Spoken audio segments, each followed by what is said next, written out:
નમસ્કાર, સ્વાગત છે તમારું આપની યુટ્યુબ ચેનલ ડીવી હેલ્થ હબ પર।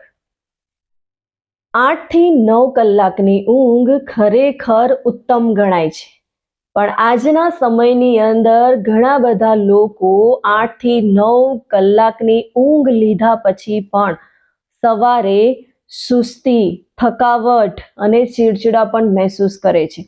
મોં એમનું સુકાયેલું રહે છે। આ પાછળનું રીઝન શું હોઈ શકે છે? શું એ કોઈ બીમારી હશે કે જેના કારણે એ લોકો થકાવટ મહેસૂસ કરતા હશે? આ બધા વિશે જાણવું ખૂબ જરૂરી છે, કેમ કે 8 થી 9 કલાકની ઊંઘ તમારી બોડીના રિપેરિંગ માટે ખૂબ જરૂરી છે। અને 8 થી 9 કલાક ઊંઘ્યા પછી પણ આપણે થકાવટ મહેસૂસ કરતા હોઈએ, ચીડચીડાપણ મહેસૂસ કરતા હોઈએ, સુસ્તી રહેતી હોય, મોં સુકાયેલું રહેતું હોય, તો એના માટે આપણે આપણી સૂવાની આદતો ઉપર ધ્યાન આપવું ખૂબ જરૂરી છે। કેમ કે 9 કલાકની ઊંઘ તો જરૂરી છે, પણ એ સાથે સાથે તમે કેવી ઊંઘ લો છો એ પણ ખૂબ જરૂરી છે। શું તમારી ઊંઘ ગોલ્ડન સ્લીપ છે? તમે બહેતર ઊંઘ લઈ રહ્યા છો? એના ઉપર પણ ફોકસ કરવું ખૂબ જરૂરી છે। જો તમે 7 થી 8 કલાક ઊંઘ્યા પછી પણ સવારે ફ્રેશ મહેસૂસ નથી કરતા, સુસ્તી જ રહ્યા કરે છે, તો સમજી લેવું જોઈએ કે તમારી ઊંઘ રિફ્રેશિંગ થઈ નથી, એટલે કે તમારી ઊંઘ બરાબર પૂરી થઈ નથી। એના માટે સૌથી પહેલાં તો તમારે તમારી ઊંઘવાની જે આદતો છે એના ઉપર ફોકસ કરવું ખૂબ જરૂરી છે। કેમ કે આપણી ઊંઘ બહેતર નહીં હોય તો આપણી 9 કલાક ઊંઘીશું તો પણ તમે ફ્રેશ મહેસૂસ કરવાના નથી, એટલે વધારે ઊંઘ લેવા કરતાં બહેતર ઊંઘ લેવી ખૂબ જરૂરી છે। અને ઊંઘવાના કલાકોની સાથે સાથે તમે કયા સમયે ઊંઘો છો, કયા સમયે ઉઠો છો, તમારી ઊંઘવાની આદતો કઈ છે એ પણ ખૂબ મેટર કરે છે। એટલે જો તમે સુસ્તી મહેસૂસ કરતા હોય, થકાવટ મહેસૂસ કરતા હોય, તો તમારે તમારી આદતો ઉપર ફોકસ કરવાની જરૂર છે। તમારી આદતોને ચેક કરો, ક્યાંક તમારી ઊંઘવાની આદતમાં તો ખામી નથી ને? કેમ કે તમે બહેતર ઊંઘ લેશો તો એ તમારા માઇન્ડને ફ્રેશ રાખશે અને તમને રિફ્રેશિંગ મહેસૂસ કરાવશે અને તમે સવારમાં સારી એવી એનર્જી મહેસૂસ કરશો। તમારી સૂવાની આદતો ઉપર ફોકસ કરી અને તમારી સૂવાની આદતને નિયમિત બનાવો। તમારો સૂવાનો અને ઉઠવાનો સમય ફિક્સ કરો અને એની સાથે સાથે જ ઘણીવાર આપણી નર્વસ સિસ્ટમ ઇનબેલેન્સ હોય છે, વધારે પડતું આપણે સ્ક્રીન ટાઈમ યુઝ કરતા હોઈએ છીએ।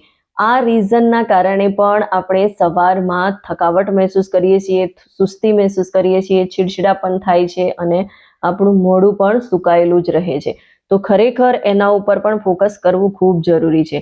આપણે બહેતર ઊંઘ લેવી છે તો એના માટે સૌથી પહેલાં તો સૂવાના 1 કલાક કે 2 કલાક પહેલાં સ્ક્રીન ટાઈમને અવોઇડ કરો। બની શકે તો મોબાઈલને તમારા બેડરૂમથી બહાર જ રાખો અને એની સાથે સાથે જ તમારો ઊંઘવાનો રૂમ થોડો અંધારાવાળો હોવો જોઈએ, એની અંદર શાંત વાતાવરણ હોવું જોઈએ। તમે સ્લોલી મ્યુઝિક વગાડો અને રાત્રે કેફીન લેવાનું બંધ કરો અને તમારું ભોજન હલકું હોવું જોઈએ અને એની સાથે સાથે જ તમારે થોડા રિલેક્સેશન માટે પણ સમય ફાળવવો જોઈએ।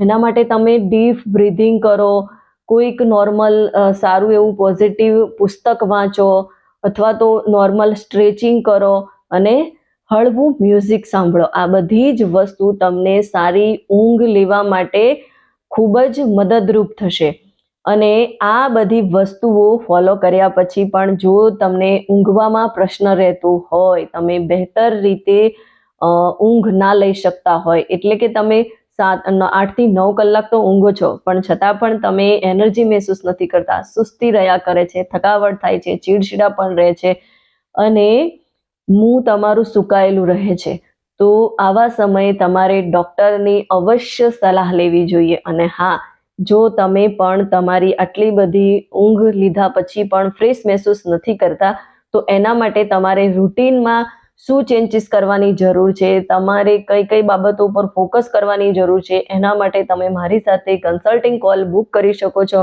હું તમને જણાવીશ કે તમારે કઈ આદત બદલવાની જરૂર છે અને તમે તમારી ઊંઘવાની અને ઉઠવાની આદતોમાં બદલાવ લાવશો તો તમારા હેલ્થમાં પણ ઘણું બધું ઇમ્પ્રૂવ આવશે.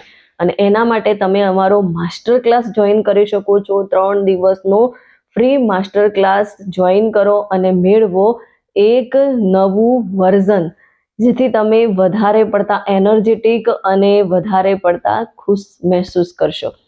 વિડીયો ગમ્યો હોય તો એને વધારેમાં વધારે લોકો સુધી શેર કરો અને મારી આ ચેનલને સબસ્ક્રાઇબ કરો. મળીશું નવા વિડીયો સાથે. ત્યાં સુધી કુછ કર દિખાઓ એસા કે લોગ બનના ચાહે આપકે જૈસા.